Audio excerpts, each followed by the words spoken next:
नमस्कार दोस्तों, स्वागत है आप सभी का सरकारी जॉब गाइड के इस यूट्यूब चैनल में। दोस्तों, आज की इस वीडियो में हम बात करने वाले हैं बाल विकास एवं शिक्षा शास्त्र के पार्ट 3 के बारे में। पार्ट 1 और पार्ट 2 मैं पहले ला चुका हूं। जो स्टूडेंट अभी ना देखा हो, मैं डिस्क्रिप्शन बॉक्स में लिंक दे दूंगा, आप वहां से जाके पार्ट 1 और पार्ट 2 देख लीजिए, क्योंकि वो यूपी टेट और सी टेट के लिए वहां से बहुत ही क्वेश्चन आपको एग्जाम में देखने को मिलेंगे। तो आज की इस वीडियो में हम बात करेंगे 100 क्वेश्चन की। टॉपिक रहेगा शिक्षा मनोविज्ञान का, जो कि आगामी एग्जाम के लिए बहुत ही इम्पोर्टेंट होगा। तो आइए चलते हैं वीडियो की ओर और देखते हैं कौन से क्वेश्चन इसमें शामिल हुए हैं। तो जो स्टूडेंट अभी चैनल को सब्सक्राइब न किया हो, तो चैनल को एक बार सब्सक्राइब कर लीजिए, बेल आइकन को क्लिक कर लीजिए, ताकि हर एक वीडियो का नोटिफिकेशन आप तक पहुंच सके। और दोस्तों, अगर आपको किसी अन्य प्रकार की दिक्कत हो रही हो, जो आपको स्टडी मटेरियल ना मिल पा रहा हो, तो हमारी वेबसाइट पे आप विजिट कर सकते हैं। वहां से आपकी कोई भी नोट्स, कोई भी स्टडी मटेरियल आप वहां से ले सकते हैं। हमारी वेबसाइट का नाम है www.sarkarijobguide.com। अब चलते हैं अपने वीडियो को और देखते हैं अपने क्वेश्चन को।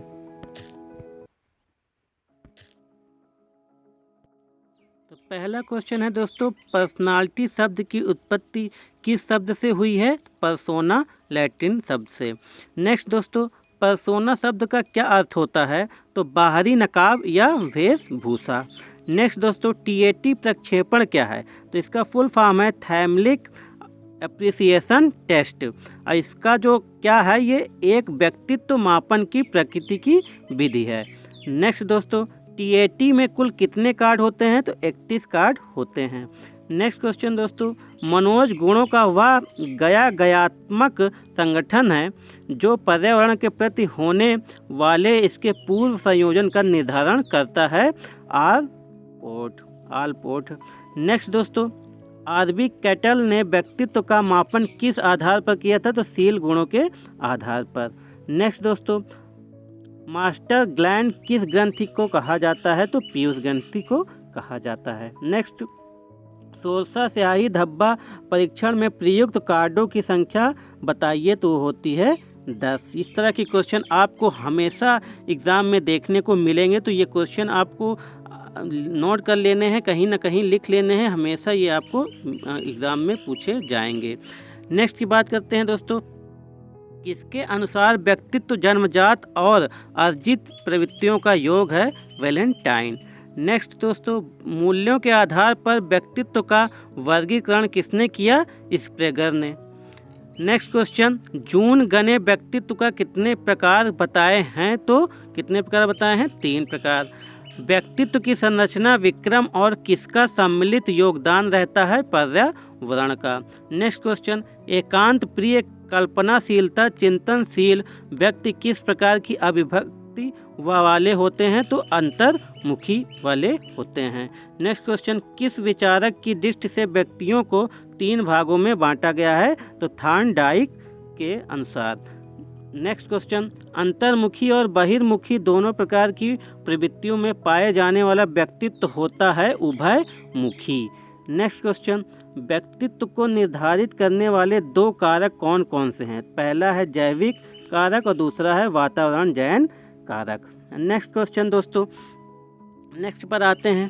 तो ऐसे क्वेश्चन है दोस्तों, 1 लाइनर क्वेश्चन मैं आप लोगों के लिए लेके आया हूं, जो कि आपकी एग्ज़ाम की लिस्ट को देखते हुए मैं ये सब क्वेश्चन आपके लिए लाया हूं।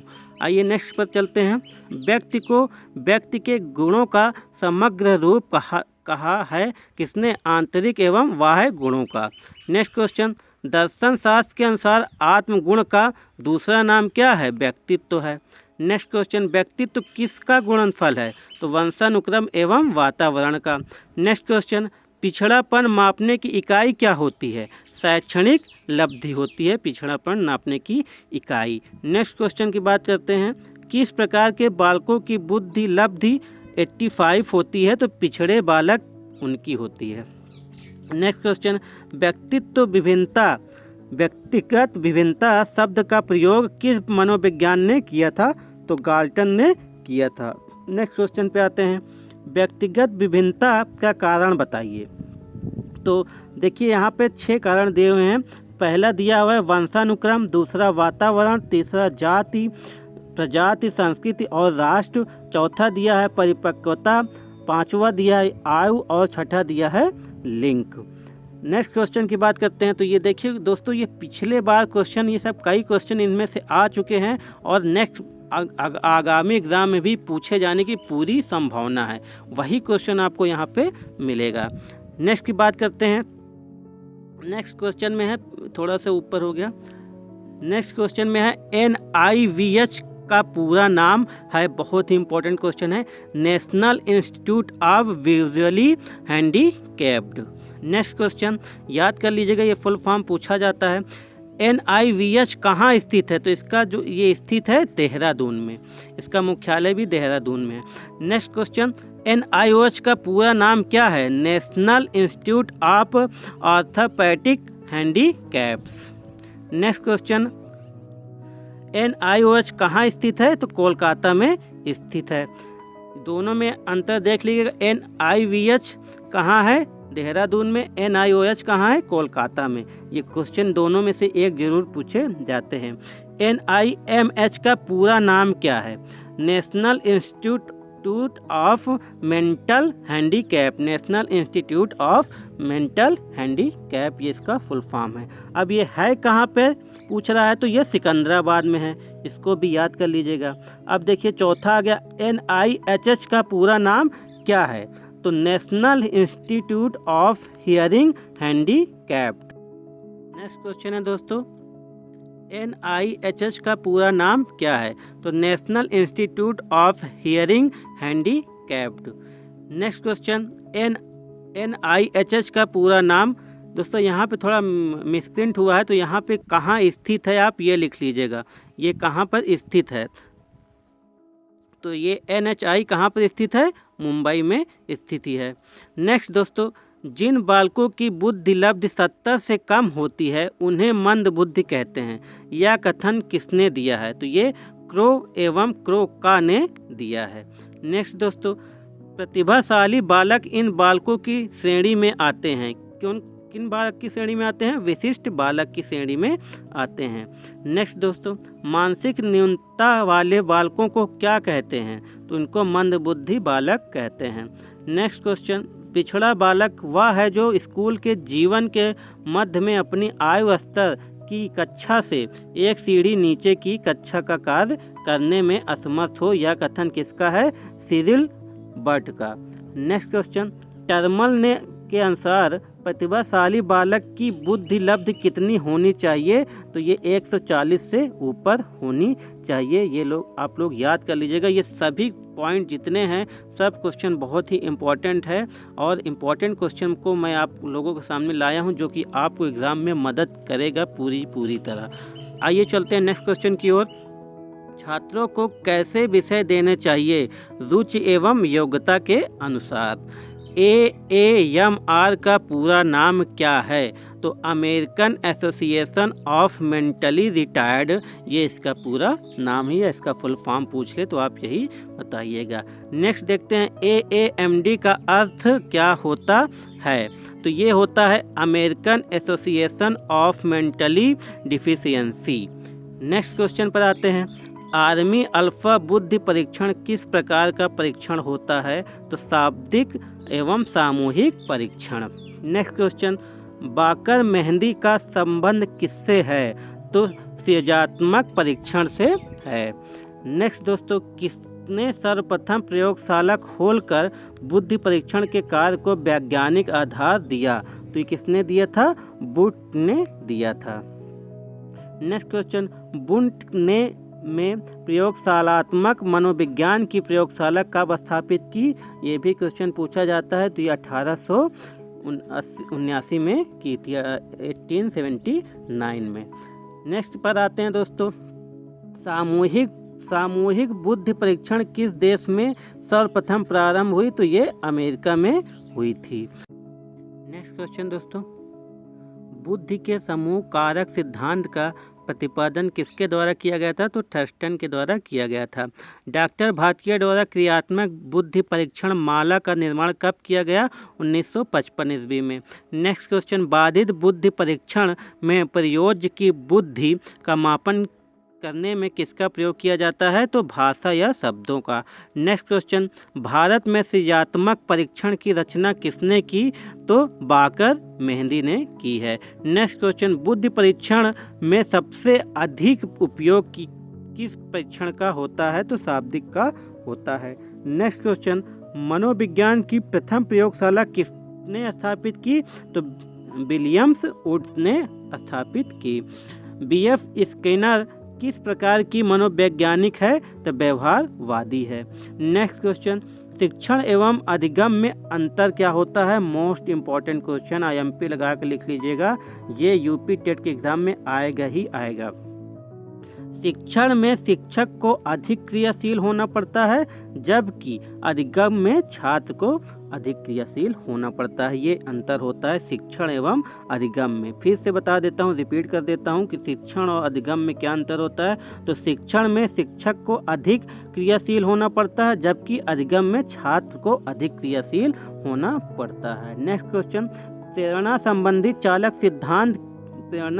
चालक सिद्धांत के प्रतिपादक हैं, कौन है? क्लार्क लियोनार्ड हल, ये प्रेरणा संबंधी चालक सिद्धांत के प्रेरक हैं। कौन? क्लार्क लियोनार्ड हल। नेक्स्ट क्वेश्चन पे आते हैं, अभिप्रेरणा का मांग सिद्धांत नीड थ्योरी किसने लिखी है? अब्राहम माल्थो ने लिखी है। नेक्स्ट क्वेश्चन, अभिप्रेरणा में मूल प्रवृत्तियों का सिद्धांत किसने दिया? मैकडूगल ने दिया है। नेक्स्ट क्वेश्चन आते हैं, मैकडूगल ने कुल कितनी मूल विधियां बताई हैं? तो 14 मूल विधियां बताई है। नेक्स्ट क्वेश्चन, स्पिनर के पुनर्वलन कितने प्रकार के बताए हैं? तो 2 प्रकार के बताए हैं। व्यवहार में उत्तरोत्तर अनुकूलन की प्रक्रिया अधिगम है स्किनर के अनुसार। नेक्स्ट क्वेश्चन, पावलोव के प्रयोग में कौन सा अस्वाभाविक उत्तेजक जोड़ दिया जाता है? घंटी।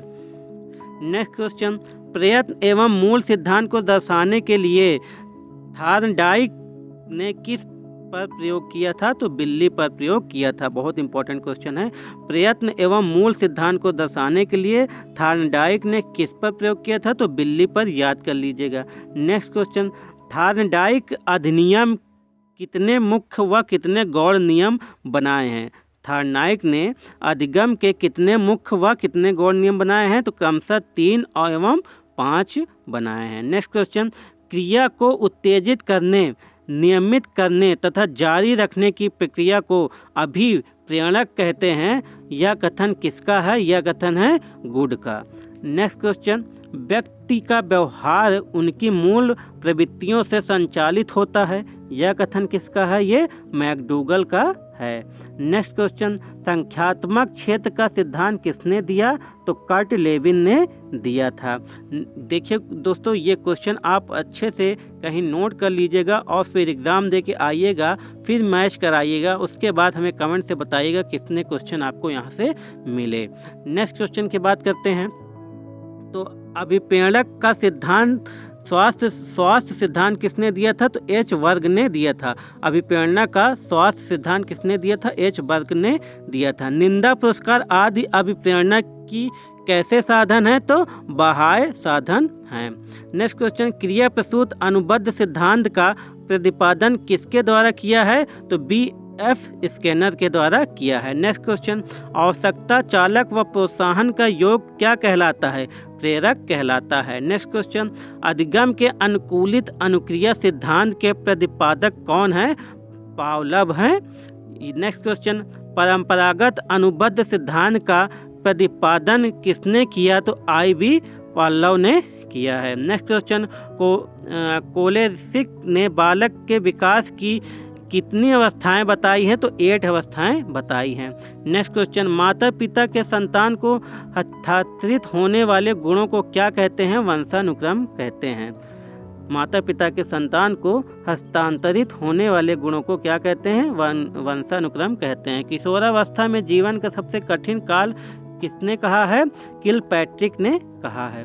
किशोरावस्था बड़े संघर्ष तथा तनाव, तूफान एवं विरोधी की अवस्था है। यह कथन किसने कहा है? स्टैने हॉल ने कहा है। नेक्स्ट क्वेश्चन, कल्पना सृष्टि का नामक स्वयं शिशु ही होता है, फ्राइड ने कहा है। नेक्स्ट क्वेश्चन, शैशवावस्था में सीखने का आदर्श काल किसने कहा है? वेलेटाइड ने कहा है। वेलेटाइड ने कहा है। नेक्स्ट क्वेश्चन दोस्तों, ये देखिए मैं इसलिए आपको इतनी जल्दी जल्दी बता रहा हूँ कि काफ़ी ज़्यादा क्वेश्चन है, तो इसलिए जल्दी जल्दी आप पढ़िए जिससे कि ये ख़त्म हो जाए जल्दी। नेक्स्ट क्वेश्चन, व्यक्ति का मानसिक विकास 15 से 20 वर्ष की अवस्था में अपनी उच्चतम सीमा पर पहुंच जाता है। ये किसने कहा है? तो वुडवर्थ ने कहा है। सीखने के गेल्टाल्ट सिद्धांत को और किस नाम से जाना जाता है? अंतर्दृष्टि, अधिगमन सिद्धांत और सूझ का सिद्धांत। अंतर्दृष्टि, अधिगमन सिद्धांत और सूझ का सिद्धांत। नेक्स्ट क्वेश्चन, सूझी के सिद्धांत के प्रतिपादक हैं 4 जर्मन मनोवैज्ञानिक, मार्क्स वर्दीमर, कोहलर और कोफका लेविन। ये 4 हैं। कौन कौन से? फिर से एक बार देख लीजिए, मैक्स वर्दीमर, कोहलर, कोफका और लेविन। नेक्स्ट क्वेश्चन, सामान्य रूप से मानव विकास को कितनी अवस्थाएं में बांटा गया है? तो 5 अवस्थाओं में बांटा गया है। नेक्स्ट क्वेश्चन, बाल्यावस्था में मिथ्या परिपक्वता का काल किसने कहा है? रॉस ने कहा है। नेक्स्ट क्वेश्चन, हेरिडिटरी जीनियस नामक पुस्तक किसके द्वारा लिखी गई है? तो फ्रांसीसी गाल्टन के द्वारा। हेरिडिटरी जीनियस नामक पुस्तक किसके द्वारा लिखी गई है? फ्रांसीसी गाल्टन के द्वारा। अपेक्षिक अधिगम स्तर की संकल्पना किस राष्ट्रीय शिक्षा नीति में की गई थी? तो 1986, बुनियादी शिक्षा के जनक महात्मा गांधी। तो दोस्तों, कैसी लगी हमारी ये वीडियो? लगभग 100 से ज़्यादा प्रश्न मैं आप लोगों के लिए लेके आया, जो कि पिछली एग्ज़ाम में पूछे जा चुके हैं और आगामी एग्ज़ाम के लिए बहुत ही महत्वपूर्ण साबित होंगे। तो दोस्तों, अगर वीडियो पसंद आई हो तो वीडियो को लाइक करना ना भूलें। चैनल पर नया है तो चैनल को सब्सक्राइब करके बेल आइकन पर क्लिक करना ना भूलें, ताकि इस तरह की जो इम्पोर्टेंट वीडियो मैं आप लोगों के लिए लेके आता हूँ आप तक पहुँच सके। और हाँ दोस्तों, अगर इसके अलावा कोई अन्य प्रकार की, जैसे SSC, रेलवे, बैंक, किसी प्रकार के नोट्स की ज़रूरत हो तो आप हमारे वेबसाइट www.sarkarijobguide.com पर जाके वहाँ से आप उसको पा सकते हैं। और हमारे टेलीग्राम चैनल पे भी जुड़कर आप कोई भी नोट्स पा सकते हैं। धन्यवाद दोस्तों।